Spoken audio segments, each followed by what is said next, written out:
All right. Good afternoon. So as of now, we are 21.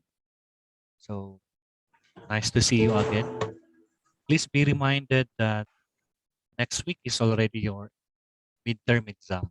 So that will be on September 17. Today is September 10. So we still have 1 week. And this is the last lesson for your midterm. So let's start. Let me share the screen. Screen, okay. Ito muna tayo sa ating. Okay, so we have here, let me, hindi po pa na-publish. Okay, so let's go to the intended learning program for module 3. At the end of the lesson, the student should be able to do the following. Explain the elements. So we're done with the 4 elements from pitch, melody, um, rhythm, and dynamics. Then we will tackle the last 3 remaining elements, which is harmony, form, and timbre. Okay. So demonstrate how to apply the different elements in our daily life. And lastly, sing a choice song. So by and by, then apply all necessary elements of music. So all the 7 elements, you try to apply it with your choice song by and by. So let's proceed. For your graded 5 points prior knowledge or stock knowledge,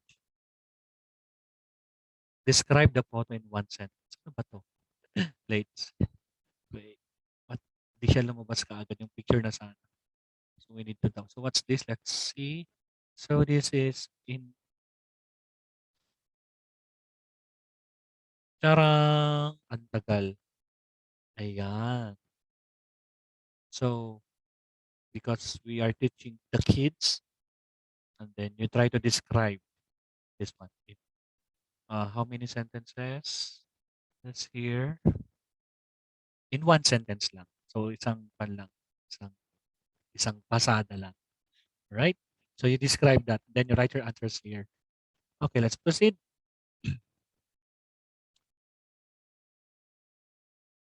Part 2 of the elements of exercise. We're done here, of course, with the nang dito sa may mas mabilis dito eh. Okay, so last time we're done with your melodies, your conjunct, disjunct, then we have here already the harmony. So the continuation. All right. So for the harmony, we're talking about harmony. This is already the vertical flow. Meaning vertical, it's the same with the grand staff na meron siyang or piano staff with a background music. So meaning 2 or more notes were being played. So for the melody itself, it's one single horizontal line. Yung horizontal niya talaga. But for harmony, it's vertical because the notes are vertically aligned, especially in piano, if you play 2 or more notes at the same time. So that's the difference. So it's the vertical flow of music is known as harmony. So here we said, we define harmony is 2 or more notes played together at the same time. As soon as there is more than one pitch sounding at the same time, you have harmony. Because for example, harmony natin, sabay-sabay yung, for example, the basic one is key of C. Yan, strum. Key of C, do, mi, sol. O, sabay-sabay sila at the same time. If it is melody, ganyan, tag-iisa. But of course, there will be cases na magiging pan siya. It depends on our um, flow of harmony. Also, harmony is a composite product when individually musical voices group together to form a cohesive whole. Like for example, like the orchestra. Okay, so the clarinet as well as the trombone, the saxophones are playing together, and then they have a sounding harmony, meaning nag-harmonize ang kanilang tunog. It's considered harmony because 2 or more sounds are being played together. While the flute or the trumpet is playing the melody. So meron ganon. Same with the choral. There is a soloist who is a singer, maybe a soprano singer, then the rest will be background chorus. Yan. Pag sabing background chorus sa choral, of course, singing together, chorus as a whole. Okay, how is harmony represented? When all instruments is an ensemble are playing notes that fit the same chord, it is known as consonant chord. Yan. Sabi na natin, it's being played at the same time. Ensemble. By the way, it is the spelling is ensemble, but you pronounce it ensemble. Musical ensemble, instrument ensemble, or UC ensemble. Ganyan. Ganyan. But when the players employ a melodic line that does not fit with the set of chords, such as an obvious playing of B flat when the rest of the orchestra is playing the tone of the D major triad. For example, ito, nagiging consonant chord, meaning it's relatively pleasant. And then pag naging D major triad, then suddenly biglang merong nag-flat doon, naging, di ba? Nagma-minor siya. Or sometimes the more difficult part is meron tayong diminished sound. Ayan. Mas okay sana pag piano nung mas mabilis. Problema yung wala nasa school. Kapag face-to-face sana mas ma-appreciate nyo. Okay, let's proceed with the chords. We're talking about chords. The definition of chords is a group of two or more notes played at the same time. These notes will usually complement each other, which they create harmony. Like for example, as you can see here, we have Do, Mi, Sol. By the way, this is G clef. So ang Do natin dito, below the staff, we have the first ledger line. Then first line, second line, Do, Mi, Sol. So that is key of or chord of C. And then we have Fa, La, Do. That is chord of F, Fa, La, Do. And we have Sol, Ti, Re. That is chord of G. So harmonic chords, yan. Harmonic chords, C, Do, Mi, Sol. Or pwede lagay ng higher Do. Do, Mi, Sol, Do. Do, Mi, Sol, Do. Ganyan. Or you have C, and then F, and then G, and then C. O, yan. Chord of C, chord of F, chord of G, and chord of C. Balik lang. C, F, G, C. While if you're going to do it in a broken chord or arpeggio style, it's like a melodic chord. Melodic chord kasi meron siyang flow. Instead of playing like this,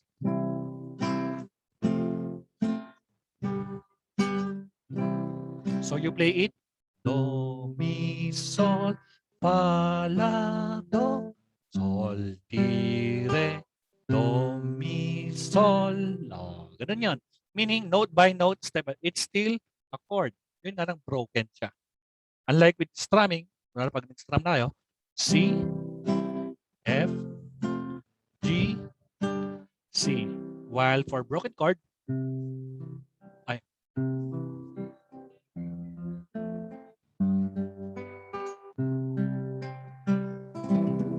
yan, babalik ka sa C. So that is the difference of harmonic chords, meaning at the same time, while broken chords, one at a time. But of course, you need to play the respective note arrangement. Types of chord. We have interval of major third. So pag sinabing major third or dyad, usually pag sinabi kasing dyad, dalawa. Like we have Do and Mi. Do, Mi.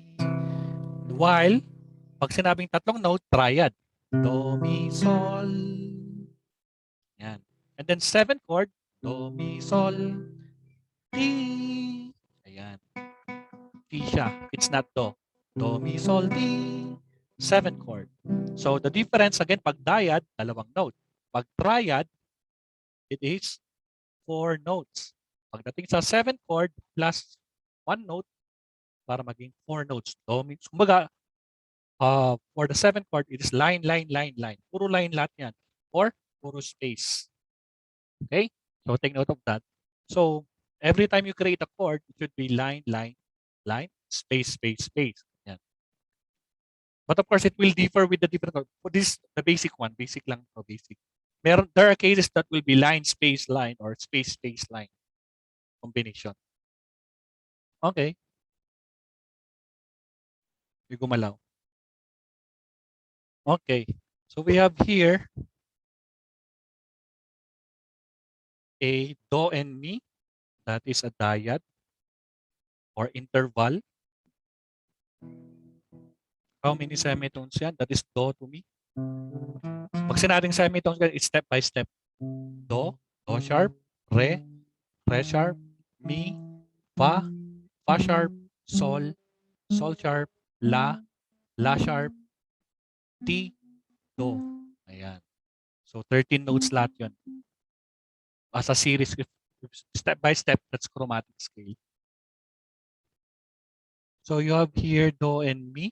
We have fa and la flat. You have sol and re. You have re and do. So dyad chord. Then we have a triad. We have 1, 2, 3, line, line, line, space, space, space. So pwedeng ganyan. Okay? So we have here do, mi, sol. That is key of or chord of C. We have fa, le. Le is le. Instead of la, le. Kasi nga flat. So le, do. So para siyang ma.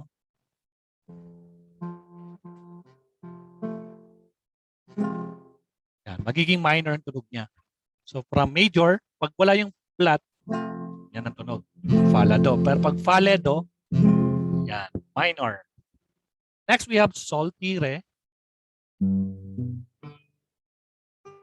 And then, go back to, ito yung sol, ti, re, the third chord. And then we have re, fa, la, going to D. Yan, D. Re, fa, la. And then, pagkatapos ng triad, of course, we have the 7th chord. Ito yung nasabi yung 7th chord. We have line, line, line, line, or line, line, line, or we have here combination of 4. So if you play this one, paano paniktanan to? We have C7, C diminish, and then you have F, we have fa, sol, la, si. Ang hirap naman dito pagdating sa kasi piano, at least sa piano, mas mabilis. And then we have re, sol, do, fa.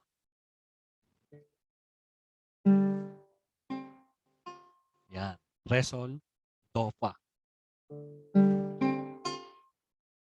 At the same time. So, that's a difference guys ha. Dyad, 2 note. Triad, 3 note. 7th chord, 4 na notes. Take note of that. Types of chords. Next, we have here major triad, minor triad, diminished triad, and augmented triad. So for the major triad, we have do, mi, sol, do, root note, major third, and then major fifth. So major triad. So do and mi is a major third, while the sol is major fifth. While 1, 2, 3, third. Sol, 4, 5, sol. So 1, 3, 5 is a major. While your minor third, pagdating dito sa minor, instead of major, gagawin natin minor. So, kumbaga, do, mi, sol pa din, but it's mi flat. So, magiging minor. So, for example, you have C major and then C minor. Yan ang difference. Kasi nag-flat yung, yung second note, which is the minor. So, take out the difference. So, we have major third, do, mi, sol, and do, mi, sol. Me is mi flat. Mi is mi natural. Pag flinat nyo yan, magiging me, me. Most of the flat notes, pinapalitan ng letter E. Pero kapag sharp notes, pinapalitan ng letter I. Sir, paano yung re? Re na siya. Ano pang ilalambot nyo? Paano lumambot yung pag re flat, ra, R-A naman yun, ra. Sir, paano yung T? T na, tas T sharp. Of course, T sharp is do. Automatic na yan kasi there's no black key sa piano. Mas ma-appreciate natin guys kapag sa piano kasi makikita nyo yung difference. T sharp is also known as letter C or do. Shinarp mo is white to white yung kulay niya. Hindi tulad ng iba like white to black key. Yan. If we're talking about piano, black keys and white keys. Next, you have diminish. Excuse me. So you have diminish, you have root of C, minor third, and a diminished fifth. Yan ang difference. Usually guys, kapag sa piano, ang symbol dito or the formula is 4-3. Meaning 4 from do sharp, that's 1. Re sharp, mi. Yan. Yun na yung 4. Root note to major is 4 semitones.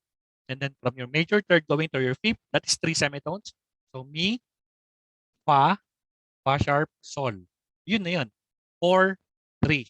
While for the minor triad, baliktad. Instead of 4-3 sa major, so baliktad naman sa minor, 3-4. So from root note so, ay do sharp, re sharp is also known as mi, flat. Ito na yun. Yan, mi flat. So in short, 3 semitones na yan. So 3. Then from minor third of the mi flat na nakikita natin dito, going to the fifth or sol, mi flat going to mi, fa sharp, and sol. Those are the movements. So step by step, pag sinabi natin 4-3, 4 semitones, 3 semitones. 3-4, 3 semitones, 4 semitones. So ganun yung distance niya. While for the diminish, it is 3-3. So from do to mi, it's 3 semitones or 3 half steps. While minor third, mi flat to sol flat is 3 semitones. Okay? And then of course, pagdating naman sa augmented, baligtad. Pag sa diminish, it is 3-3.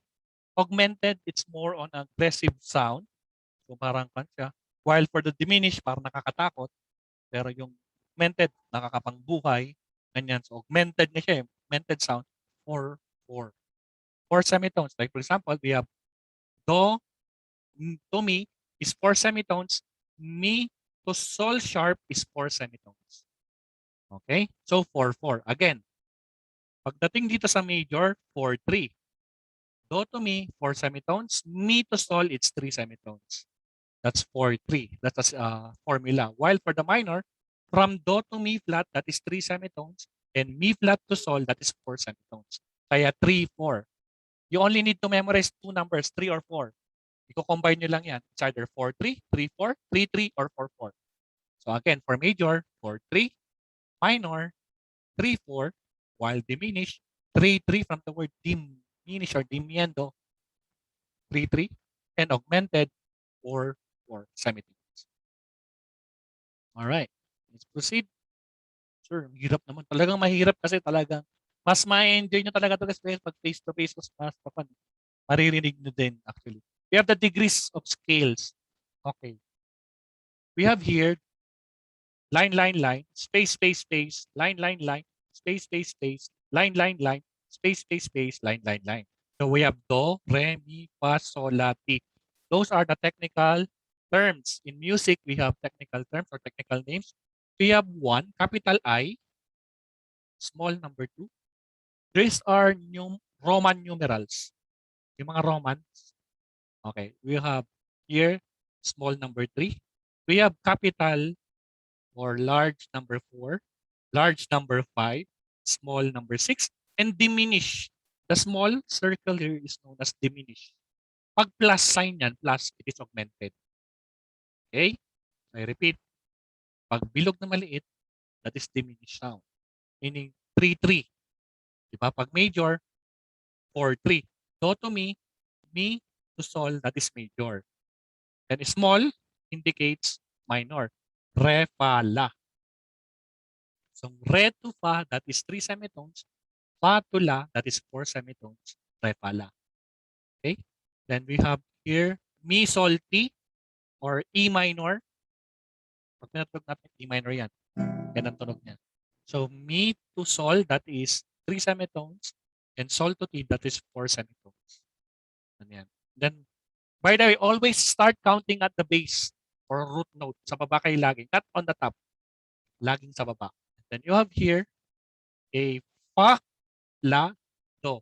Or major, 4-3. Fa to la is 4 semitones. And la to do, that is 3 semitones. And then we have sol, ti, re, major. Sol to ti is 4 semitones. Ti to re is 3 semitones. And then we also have here la, do, mi. We have la to do, it's 3 semitones. And then do to mi, it's 4 semitones. So in short, it's only 3 and 4 pa rin. The same with the formula. So ang tawag natin for the degrees of scales or scales degrees, we have tonic for capital 1.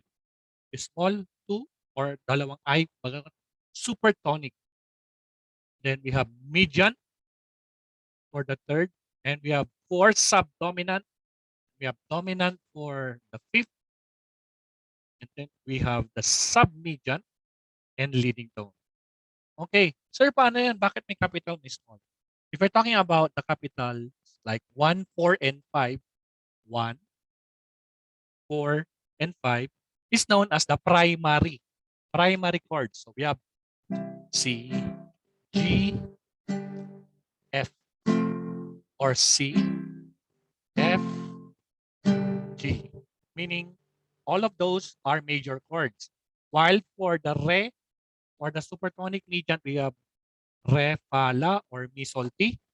We have D minor, E minor. Yan. Pagdating naman dito sa may la, A minor, submedian. This one, A minor, A, C, E, A minor. And then you have T, re, sol. Ay, sorry, T, re, fa. Diminish. Yan. B.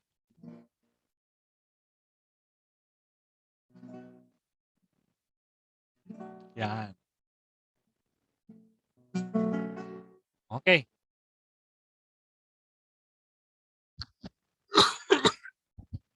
Excuse me again.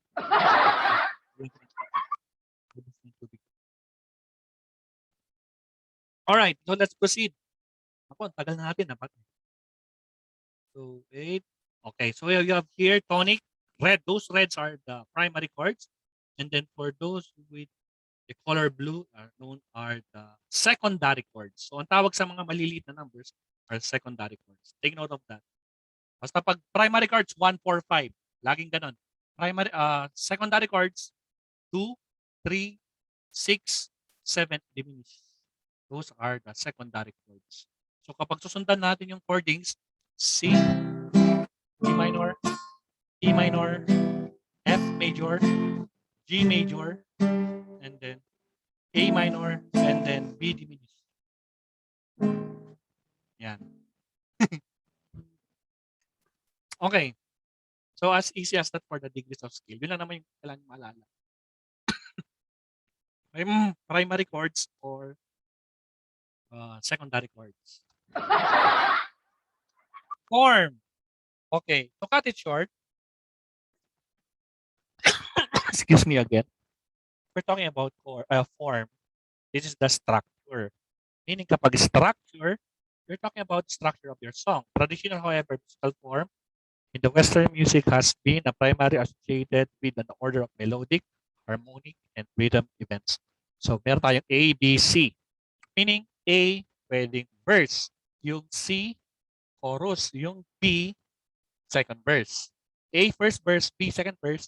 C, chorus. So those are the forms. Meaning, paano ginawa yung song? How the song was being created. Okay. So we have the strophic form, a design of vocal music in which the same music is used for several different verses. So meron tayong verse 1, verse 2, verse 3. Strophic forms. Binary forms, we have two forms, which is pwedeng siya maging two types. Binary form. Meaning, meron siyang verse, meron siyang chorus. Diba? Ulitin ko. Strophic, puro verse 1, verse 2, verse 3, kahit 100,000 verse. Strophic kasi puro verse. Like, ano mga song? Silent Night. Paikot-ikot lang. Iba-ibang verses, iba-ibang lyrics, pero it's paikot-ikot lang. Okay? While for binary, we have intro, we have verse, and chorus. Ganyan. And then, for ternary, tatlo yan. We have verse, we have refrain, and chorus. Then sometimes, meron pang coda. Coda. Ending. Mga ganun. Ternary form, a three-part of from featuring a returning of the initial music after a contrasting section. Symmetry and balance are achieved through this return. Okay, so, sir, ano yung form ng ating Philippine National Anthem? Anong sagot? Sige nga. Anyone? Anong sagot? Ilang form ang ating? Is it a strophic? Is it binary or ternary? National Anthem. Lagi natin kinakanta. Ano? Anyone? Uy. Ano na? Guys, andyan pa ba kayo? Hello? Anyone? Or any guest? Or any idea regarding the Philippine National Anthem? Kinanta nyo yan, ha? You sing that regarding your parts. Oh.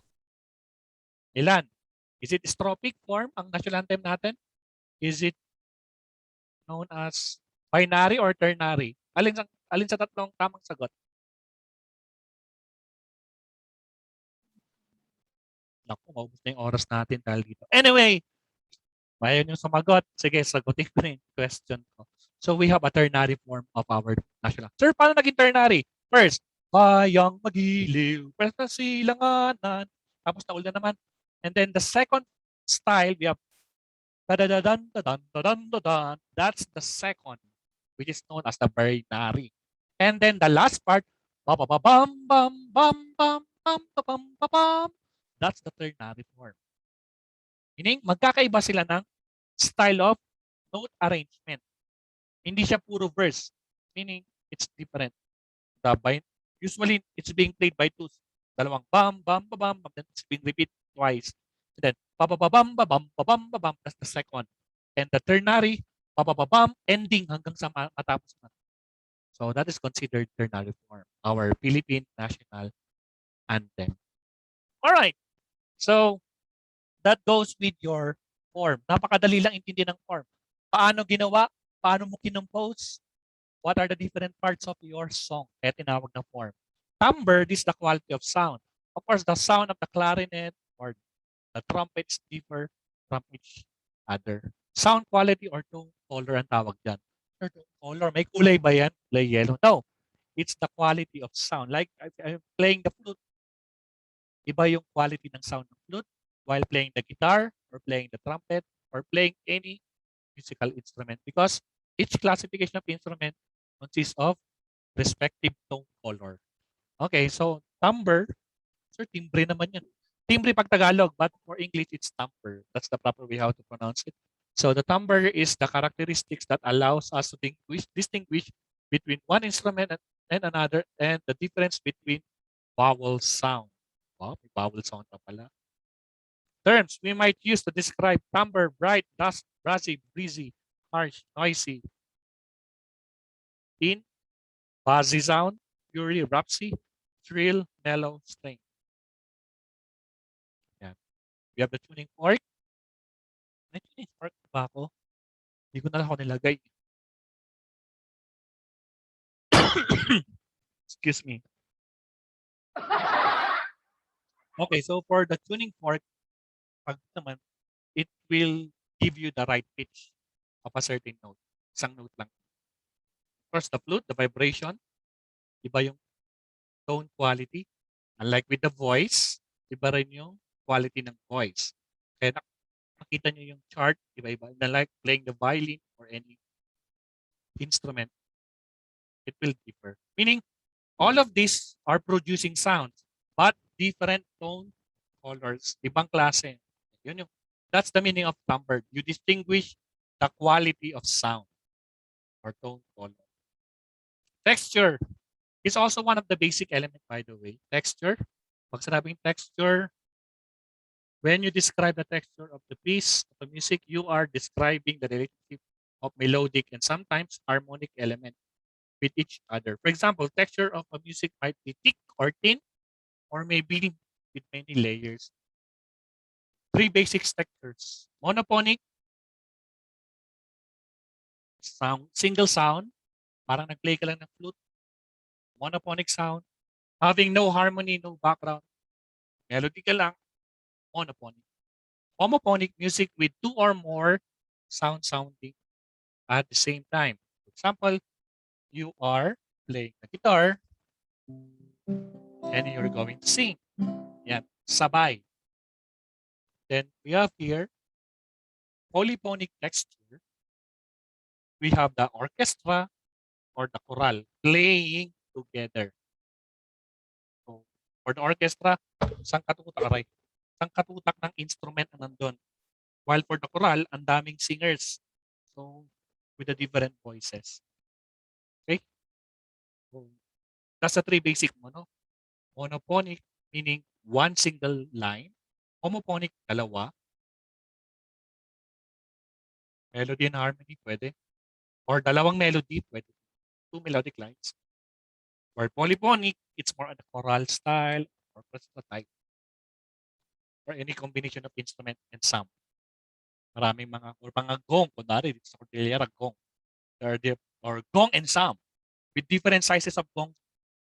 Saka pa nag-play sila, it's still considered as polyphonic texture.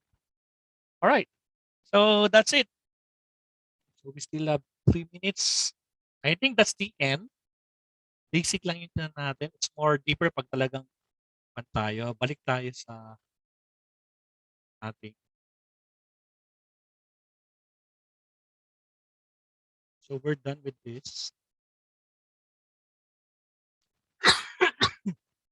Okay, to understand more our module 2 in timbre, you just watch this. Panoodin nyo na lang. So that you can, there are sounds. And so we have form, timbre, form, and then we have binary, yun yung na-discuss na kanina. And then of course you have harmony. So these are basic, especially for kids, madaling maintindihan to. And then, after that, this is the summary of all elements. So nandiyan na yung tempo, rhythm, melody, harmony, timbre, and form. Dinagdag lang natin yung texture, additional, all this element. But most of it, these are the major. 1, 2, 3, 4, 5, 6, 7. So pitch, sama yung pitch. Pag pinanood nyo to, kompleto yan. It's the summary of all elements of music.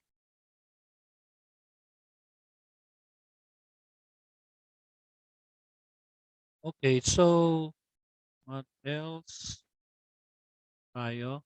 Ito na, explain ko lang saglit. Assessment or for your assignment, sing your choice song and apply all necessary elements of music, which is 70 points. Bakit naman sir 70? Isang song lang. Why?